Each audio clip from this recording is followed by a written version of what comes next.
Hello everyone, and okay, so following up on my last video, Sleepers and Busts, we got a list of I got 10 guys of fantasy football breakout players this year, and I have at least one from every position, including kicker, so that's cool. Real quick, look down in the description if you want a specific person, and hopefully you're hearing this without any static. Spend a little bit of time with Audacity so you don't have to in the background anymore. Alright, so let's start right out. My first breakout guy, kind of like an obvious one, but we're gonna go with Montee Ball from Denver. I think a lot of people might be kind of sour on him, especially after what he was supposed to do last year. But coming in as a rookie, he had a lot of shortcomings, most notably in his pass blocking skills, which is a big no-no in Peyton's offense. So that was the huge problem with him there, and Moreno was a very good pass blocker. And this guy's probably the most obvious one on this list. A lot of people have him, and he's already ranked to go very highly, but he should still be talked about. And a lot of people might think he's overrated, like I said, because of the very disappointing season he had last year. But I actually think that he's 25th right now in the ESPN rankings. I think he's especially underrated, especially in the PPR formats. He's going to get a ton of carries in a very, very, very explosive offense. Because neither Ronnie Hillman nor C.J. Anderson will take away too much from him. And he's going to catch balls out of the backfield, much like Moreno did last year. So, all of the things are there for him to succeed. Now, if you're worried about the stuff that plagued him last year, most notably in the past blocking, all of the reports from him from camp have been saying, he's been much, much, much improved in that department. He's tighter with the ball. He's not fumbling in them more. So, if he can improve in that scenario, he should be good. Yeah. So so the big things here are that he's going to get a huge workload. First of all, second of all, Hillman's not going to take, nor C.J. Anderson, I think, will take away too many carries. And three, the Denver's going to put up a ton of points. So he's going to get a lot of looks in the red zone. He should put up good PPR, good reception numbers, so he should be very valuable in PPR formats. And I think that at 25, you can get top 2 or 3 running back right there, especially considering the injury history of some of these guys. Okay, moving on. Golden Tate from the Detroit Lions, wide receiver. A guy I probably should have put on my sleepers list, but I feel like a lot of people know who he is already. He's currently ranked right with Mike Wallace on the projections list, and I think both of them are very underrated for where they are. I think you can get high-end wide receiver 2, possibly fringe wide receiver 1 production from either of those guys. And where you're going to get them, it's going to be a steal. But talking about him exclusively, why I think he's going to break out, he managed to put up pretty good numbers in a Seattle offense that wasn't at all tailored toward what he was supposed to do, toward his skill set. He was a deep field burner that can really stretch the field, and that Seattle offense was kind of geared more toward the run, so Tate's chances were limited. And even in that run-based offense where Marshawn Lynch, gets the bulk of the work, and they kind of spread the passes out, he still managed to put up 60 catches and almost 1,000 yards last year. And now going from there to being the number 2 receiver in arguably the most pass-happy team in the league, that's huge for him. On top of that, you have Johnson on the other side of the field who's going to be drawing a ton of attention. Also, you have talented rookie tight end Eric Ebron in the middle too. So I think the chances are definitely going to be there for Golden Tate. And even if the Lions are just down by a bunch and they just start chucking the ball up in the second half, never underestimate garbage time, man. Golden Tate could just make a killing off that alone.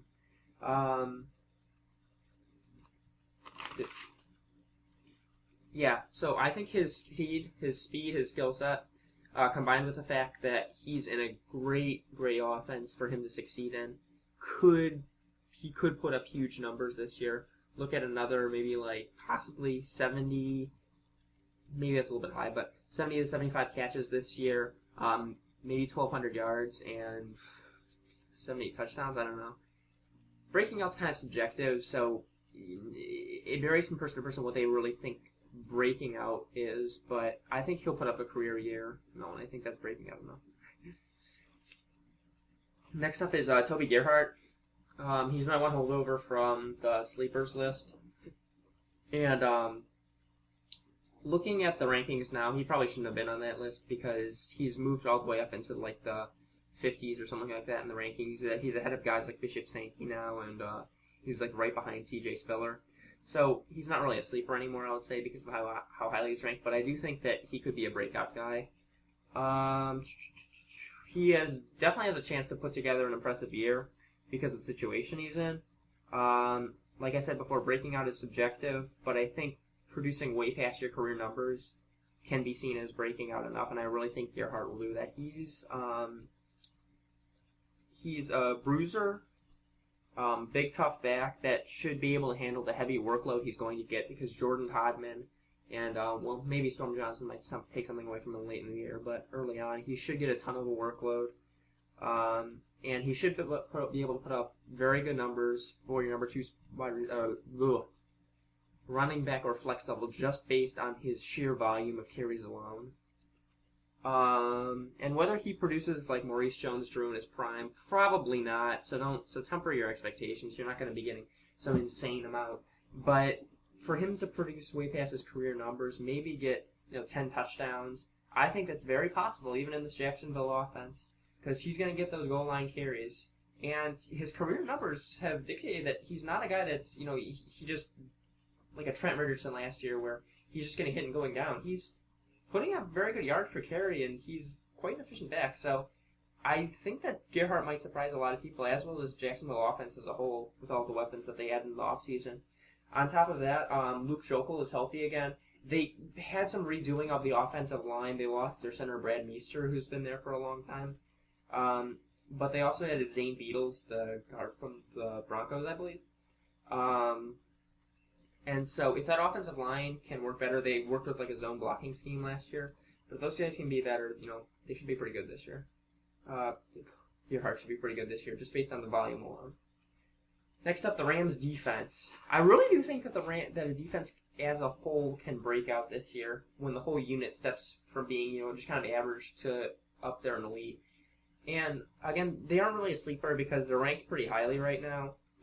They're ranked right up there with, but there's the Seahawks are at the very top, and then the Panthers, and then there's a whole bunch right after that. They're kind of in that bunch right there. So they're not sneaking up on anybody, but a lot of people I feel like might be kind of surprised as to why they're up there. And in terms of fantasy, they can really, really, really bust loose this year. First and foremost, the big reason why their front seven is nasty, particularly the D-line, 2 big D tackles, and Robert Quinn on one side, who very, very quietly had 19 sacks last year, and Chris Long on the other side, who had like 8.5. They're menaces off the edge. And the linebacking core is really underrated. Jolan Dunbar, Alec Ogletree, and James Laurinaitis. Very underrated trio right there. As a whole, this defense doesn't get any credit, but those front sevens among the best in the league. And behind them, the secondary is a little bit suspect. But that brings me to my second point, and that's that they don't face, especially in the division that they're in, where you're gonna be playing the 6 games there. None of those teams are extremely pass happy. None of those teams are just going to air the ball out, 40 times a game. While they're all good offenses, all of them good offenses, none of them, should be putting up like 40 points a game unless you're turning the ball over a bunch against any of them. And all 3 have good defenses too. So they could be in a lot of slugfests with these teams, so I don't see too many teams running up the score on them. Whereas if you have a case like let's just take like a Carolina. Carolina's going to face New Orleans a couple of times every year, and New Orleans has the potential to really break out. I don't see that with any of these teams. So I would say this team is both kind of matchup proof and has that insane front seven, which is going to get you a lot of points with sacks. Fantasy points are made with the defenses on sacks. So that's big for them. And on top of that, just one last thing, and that's that they have pretty good special teams too. Tavon Austin's dangerous in the return game, so you might get a couple bonuses every year for that. So the fact that they have that insane front seven, which is going to give you a ton of points from sacks, that they're pretty matchup proof so that they won't have to face any offensive juggernauts, and the fact that they have pretty good special teams, I think spells really good things for the Rams in 2014. Okay, so next up, the tight end.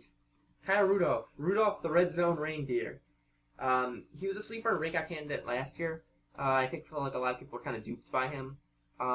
But he was really limited by injury and inconsistent quarterback play. Now, Christian Ponder's not going to be playing this year. So he'll get a chance to start over with Matt Castle and probably eventually trade Teddy Bridgewater, maybe right after that. And the general feeling, I feel like, is that Bridgewater, they're going to try to get him in as soon as possible. And for that young quarterback, the number one security blanket is the tight end.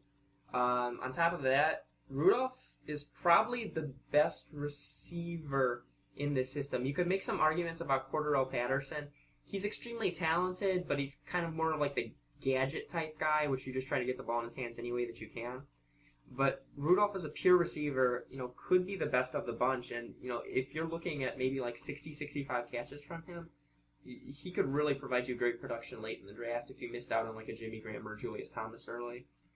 In addition, the Minnesota defense is not good, and the offenses in their division are good, and the defenses of the other teams in the division aren't good either. So I could see Minnesota having to play from behind a lot and having to air the ball out. So I'm telling you, man, never underestimate garbage time in fantasy. So they might have to chuck the ball from behind a lot, and if that happens, Rudolph will get a lot of looks. Rudolph is a guy that I feel like a lot of people have been really waiting to explode for a few years, and I feel like this might be finally the year where he's in a very good situation to succeed. Next, Robert Griffin III. RG3. Breaking out is a very subjective term. This is like the third time I've said it, but and RG3 had a great rookie year, so you could say, well, it's not really fair to say he's breaking out, but he's still waiting for like that one season to really put him with the top of the pack quarterbacks.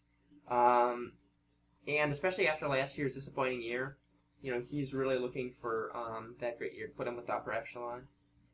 And I think this could finally be it. None of the teams in the division, again, have great defenses. And the Redskins don't either. So, again, you might see a lot of situations where the Redskins get behind, and they need to air it out, and they'll be able to, because these defenses won't be forcing any turnovers, won't be stopping them. So, again, it's the garbage time thing. I expect RG3's play to improve a lot this year, but even if it doesn't, garbage time, man. And in addition, they added a guy that can really stretch the field with Deshaun Jackson, so you won't have the defense just keying in on Pierre Garçon. And Garçon and Jackson, 1-2, that's one of the best wide receiver combos in the league. Plus, you add the very talented tight end Jordan Reed coming back, and I hear that they want to get Alfred Morris a little bit more involved out of the backfield. This is a very good group. In terms of weapons, he's far and away ahead of what he had his rookie year when he had a very good season. So, the table is set for him to really have that breakout year. Now, whether it finally happens, we'll see. All the reports are that he looks really good in camp, too, so we'll see.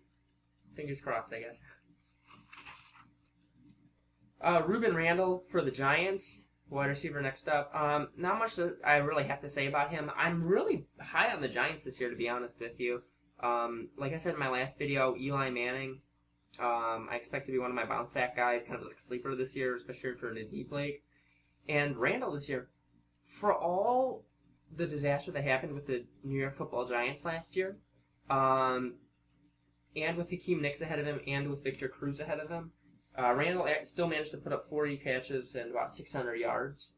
And so stepping into this season, the offensive line is much improved. Hakeem Nicks is gone, and Eli should put together, well, it can't go any worse than what happened last year, but Eli will definitely play better this year. Again, the defense isn't very good. They're going to probably need to throw the ball. I don't see Rashad Jennings as a back that can really carry the load for them. Andre Williams looked good recently, but still, they're going to need to chuck the ball around. And if we're looking at Eli having the bounce back season, if we're looking at Cruz getting a lot of the attention and Nicks is gone, I could see Randle 80 catches this year, not out of the realm of possibility. I really think this is possible. He's a talented wide receiver. There were some attitude issues last year, but all the reports are good coming into camp this year, so I think you give him a thumbs up this year. This could be a breakout year for him. Zach Ertz, the tight end for the Eagles. Somewhat disappointing rookie year after being highly touted out of Stanford.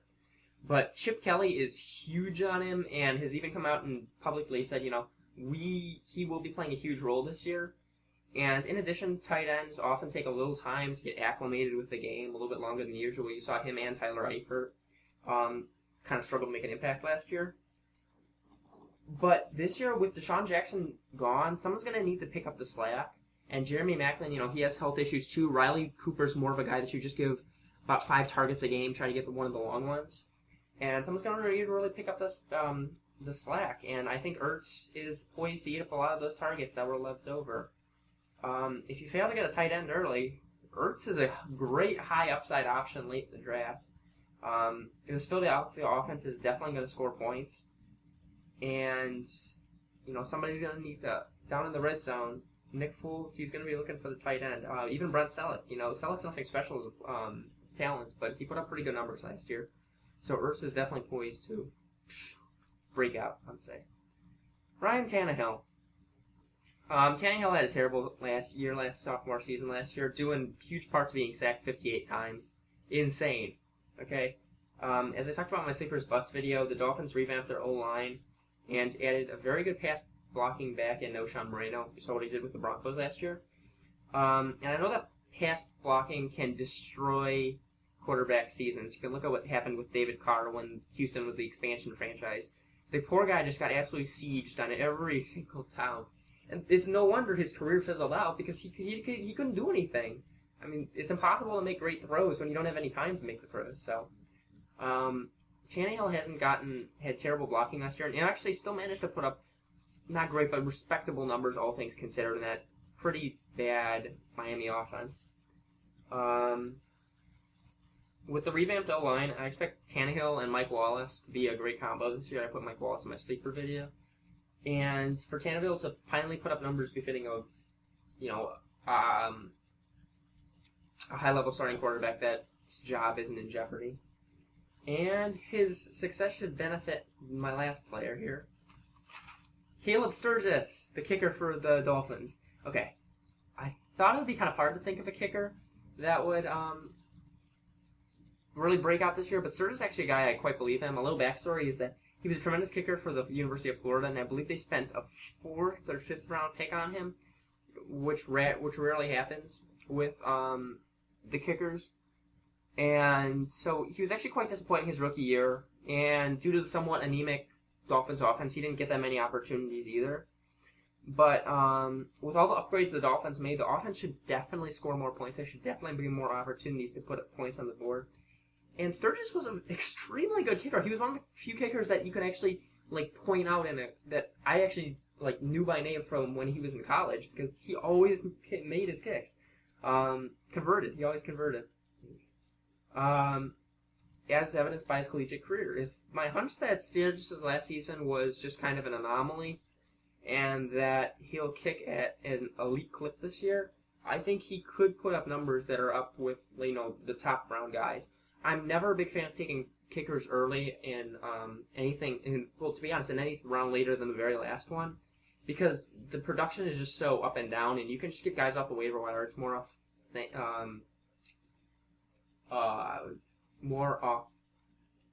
how do you say it, based on who the opponent is.